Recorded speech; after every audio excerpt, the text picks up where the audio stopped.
statement would be, I don't need a strength train because I'm already doing all this other stuff. I'm biking a couple times a week. That's really good for my legs. I'm running. That's really good for my legs. And I'm swimming, so I take care of my upper body, which is funny because it discredits the amount that your entire body is involved in swimming anyway. But how do you approach that conversation? Because I'm sure that, one, you're answering a question and an issue that exists in the world where people are not thinking about training and swimming, and now they are. Your presence is growing in this space because it's connecting with people that maybe weren't bringing those dots together. So I would imagine that this conversation exists quite a bit out there, or maybe in the past. How do you digest that question, and then what are kind of the intro points that you would begin to talk to someone about there?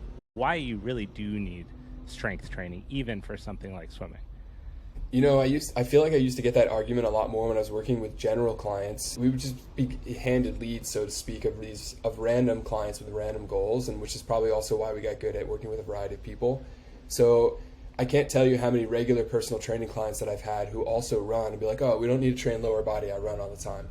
You know, ultimately, like, we want what the client wants, and it's building rapport and kind of maybe winning them over with the best approach over time, so you can start to point things out as you see deficits in their function, deficit in their strength, or they have a specific goal, and you can start to be like, you know, if we added squats, for example, to your plan, we might see these hip injuries less often in your running, or you might be able to hit your pace goal if you were stronger, so we can win them over time.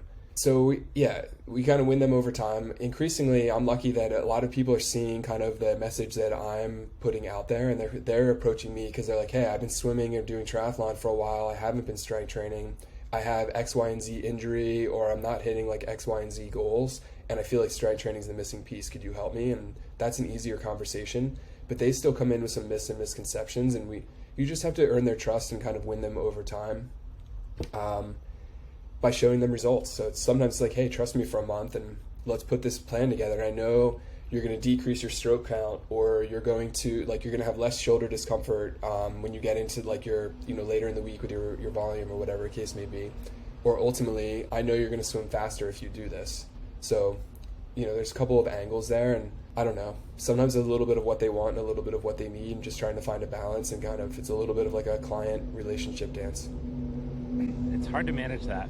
I think it's one of the challenges of being a coach, right? Is, like you said, you have to give people what they want because they're coming to you for something that is important to them in here somewhere.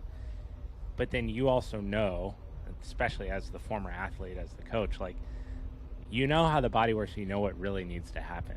But there is this fine line between that where you get the trust and the rapport and the opportunity to then kind of later down the line teach them those other elements that are present in the beginning, but maybe they're not ready to receive that coaching criticism yet, or have something new brought into it.